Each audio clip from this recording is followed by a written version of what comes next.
What's going on, guys? This is part 1 of the iPhone 5 full review.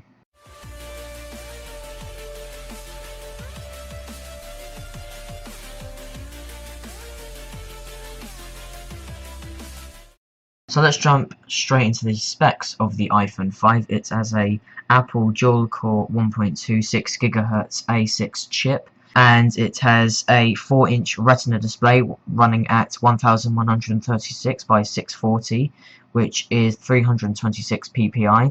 It has 1 GB of RAM, and it also has Bluetooth 4.0.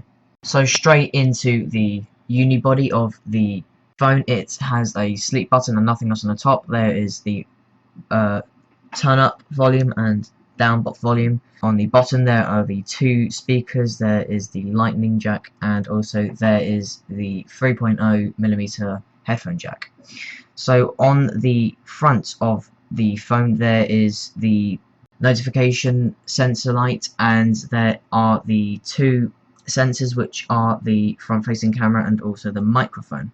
Now the depth of the iPhone 5 is just 7.6mm, and the weight is 112 grams, which is actually really light as it is spread over 4 inches, and the height is quite big as it makes the phone quite a lot bigger, which spreads the weight out, which is quite a clever thing. I'll give you the thickness there just as pencil. It gives you a good idea of how thick it is. It definitely is one of the thinnest phones I've ever seen. It is the thinnest phone on the market today. I probably expect that Apple are looking to make it thinner, so are Samsung and so are Nokia as well. So I'll be looking forward to seeing if they can really make it thinner, as the iPhone 5 can't really get that much thinner. They've sacrificed some things in this phone to make it that thin. Now, just one thing to add about the iPhone 5, it has 1 GB of RAM, and it also has a fingerprint resistant coating on the front. Now obviously if you look on the back, you'll be able to see a really nice aluminium finish, and you'll be able to see the camera sensor.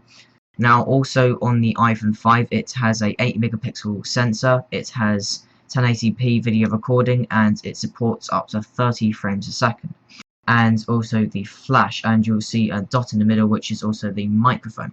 Now the front facing camera is also 1.2 megapixels, and it can take 1.2 megapixel photos, and it also has LED flash on the back. And of course the iPhone 5 comes with the brand new AirPod phones, which has a built-in mic, which is really nice because I've tried these before and the quality is exceptionally good. The bass is absolutely amazing, as you'll be able to see there are 2 holes on the back of the AirPods, and Apple claim that this allows more air to get into the eardrum, allowing more bass to come from the AirPods, which is really good because bass is featured in a lot of music today, and without good earphones that can't do bass, then it's absolutely useless. So it's really good that these earphones are good for bass, and it also makes the sound quality sound a lot better. Now on the AirPods you get the turn up volume and the down volume, and then you'll also get the button in the front which will activate Siri.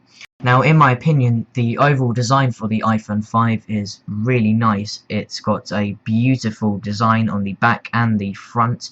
The depth of the phone is exceptionally small. The weight is really nice, and it fits perfectly in your hand. However, the only thing is that it picks up a lot of scratches, and people are going to be using this phone a lot. Or the microphone, which you can activate during running or whenever you don't want to take your iPhone out your pocket. So if this phone picks up a lot of scratches, then it's not very good. Now, as I said before, the iPhone 5 has an 8-megapixel sensor which supports 1080p video recording.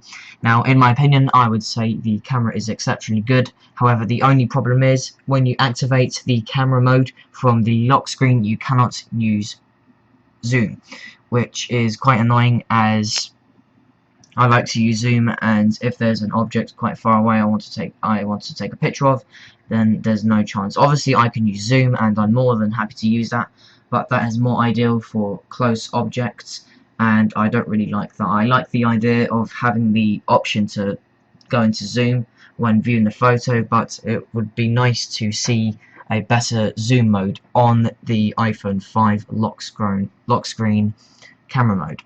Now, as I said before, it supports 1080p video recording. Now, this is definitely good, but Apple needs to sort out the portrait mode. Now, when you record this at portrait mode, it comes up tilted on the playback, so when you do play it back, it doesn't rotate it automatically. It comes up as a smaller resolution, which is really annoying because they do need to sort this out.